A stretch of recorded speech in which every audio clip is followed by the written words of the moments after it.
Olá, nobres e queridos amigos, tudo bem com vocês? Nós iremos falar a respeito sobre isso que você vê aí na tela. Planos de saúde devem custear tratamento prescrito pelo médico. Nós vamos estabelecer alguns pontos principais acerca desse tema, que inclusive tem gerado muitos intensos debates no aspecto jurídico. Isso, sem sombra de dúvidas, vai gerar em torno dos tratamentos prescritos por médicos e se quanto a sua taxatividade do rol previsto dos procedimentos da ANS e dos contratos. Então, nós temos essa primeira questão. Então, vamos lá com o próximo slide. Então, o cerne em questão deste vídeo é essa relação entre o usuário e as operadoras de plano de saúde, porque ela é frequentemente marcada por conflitos. E esses conflitos eles giram em torno do quê? Dos tratamentos prescritos pelos médicos.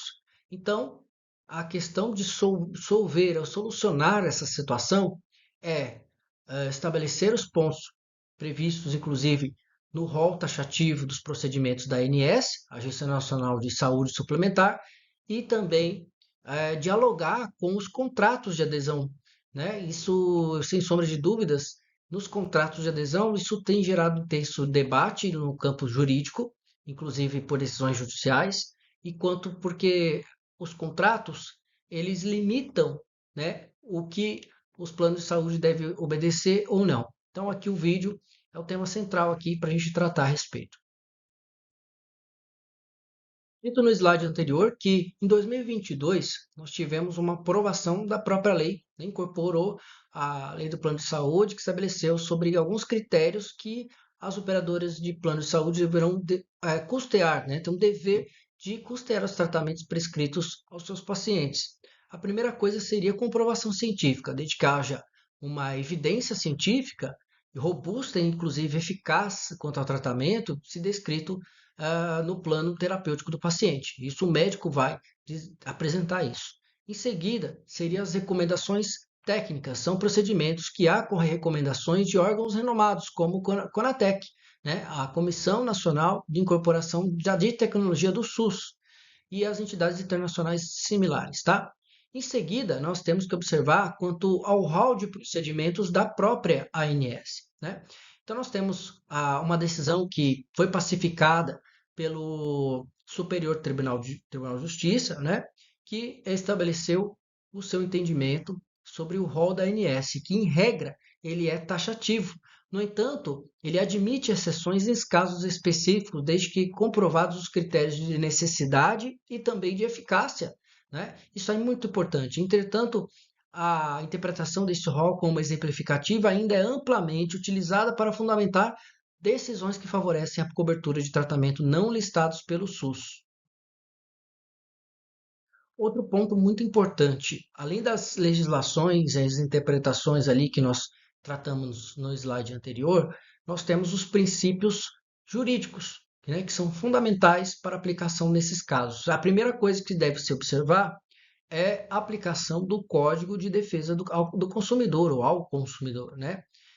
É que já há uma interpretação da própria Justiça, do STJ especialmente, de que é aplicável às relações entre beneficiários e as operadoras de plano de saúde. Em relação, se trata-se de uma relação de consumo e que elas, sem sombra de dúvidas, as interpretações deverão observar alguns critérios, que o primeiro deles seria a proteção contra práticas abusivas. Isso, sem sombra de dúvidas, isso se encontra na questão contratual, né? Você vai discutir alguma cláusula contratual do plano de saúde porque está negando a cobertura e aí, consequentemente, você será de fato o juiz a aplicar a questão também não só da proteção contra práticas tidas como abusivas, mas também da boa-fé.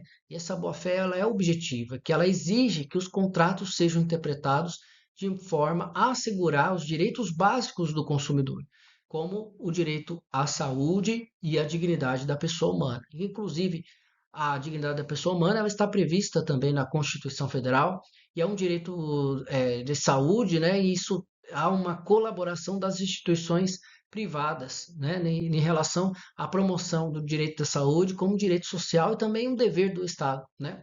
Nesse contexto, A negativa de cobertura em situações críticas é interpretada como violação a um direito fundamental e também da saúde.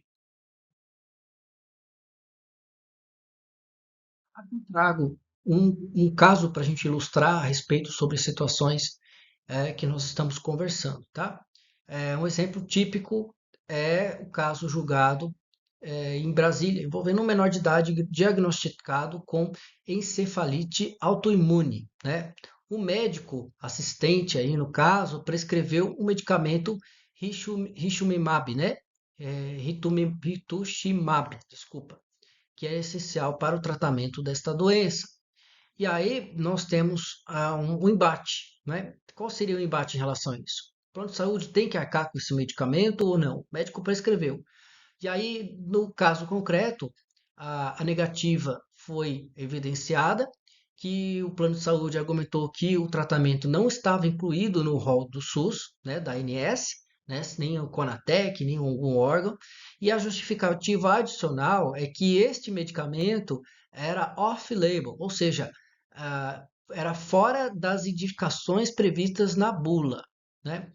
E aí, quando foi decidido do judiciário, aqui o juiz concedeu uma tutela de urgência, determinando que o plano de saúde custeasse o tratamento para que, no prazo de 24 horas, faça o cumprimento da decisão sob pena de uma multa diária de R$ 3.000, né?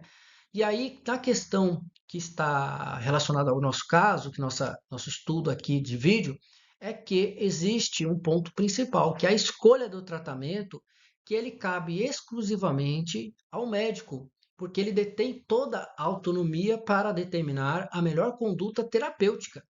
Isso é muito importante destacar. E um medicamento prescrito que possua registro da Anvisa, ele tendo uma eficácia comprovada, ainda que para uso off-label, tem que ser concedido em favor do paciente. E a negativa, de fato, um caso como eu mencionei, configurou uma conduta tida como abusiva, violando princípios da boa-fé e da função social do contrato. Nós tivemos também precedentes relevantes do STJ, do Superior Tribunal de Justiça, porque ele já considerou, assim como alguns tribunais estaduais, especialmente o Estado de São Paulo, no qual eu atuo, assim como o Brasil todo também atua, nós vemos algumas decisões, principalmente nesse sentido, de que não pode intervir na decisão médica. Quem? O plano de saúde. O plano de saúde não pode de jeito nenhum intervir sobre um tratamento, né? O tratamento é o médico que vai verificar o mais adequado, que se desde que a doença esteja acobertada no próprio contrato, claramente teve a obrigação do plano de saúde arcar, né? E a recusa da cobertura também há decisões judiciais dizendo que pode configurar o dano moral in re ipsa, né? O que significa isso? Que é presumido pela violação de direitos do consumidor e causa um sofrimento por parte do paciente. Nos tribunais estaduais, né, muitos tribunais de justiça entendem que há uma recusa do tratamento indicado por médicos, desde com comprovada a necessidade, né? Se viola os princípios fundamentais, consequentemente vai gerar uma indenização. Sobre tudo isso que eu falei aqui, quais são os impactos práticos e quais as considerações nós devemos trazer isso para o nosso dia a dia? Primeira coisa, os beneficiários de plano de saúde, eles devem estar cientes quanto aos seus direitos e quanto à possibilidade de buscar o amparo judicial em caso de negativa de cobertura. Então, é a primeira coisa que deve se observar. É essencial você, consumidor, apresentar documentação médica necessária completa, incluindo laudos que comprovem a necessidade e eficácia do tratamento. E a segunda, as operadoras de plano de saúde precisam, de fato, ajustar as suas políticas internas para evitar as práticas abusivas e descumprimento da legislação. As negativas indevidas podem, de fato, resultar em condenações judiciais e até sanções financeiras significativas, além do dano principal à reputação daquela empresa. Em conclusões, nós devemos entender que A obrigatoriedade da cobertura dos planos de saúde e custear tratamentos prescritos por médicos é uma conquista de que, sem sombra de dúvidas, isso pode ser essencial, de fato é essencial para a proteção de direitos da saúde no Brasil.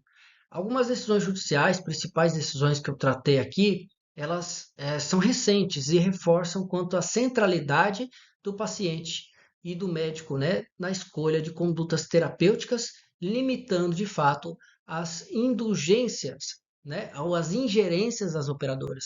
E, inclusive, o consumidor deve estar atento quanto a seus direitos, né? Você deve buscar a justiça se necessário, formalize no PROCON, formalize nos órgãos de defesa do consumidor e depois, não resolvido, busque a justiça, busque um advogado primeiramente para você conseguir buscar estes direitos que foi muito difícil, muita luta durante anos para que o judiciário dê favorável. Então é isso. Eu agradeço você que nos assistiu até o final e se você gostou desse tema, compartilhe, curta, comente, pode comentar aqui, fique muito à vontade, pode também trazer experiências ou mesmo situações que possam colaborar ainda mais com este e demais temas, tá bom? Vejo vocês nos próximos vídeos e um forte abraço.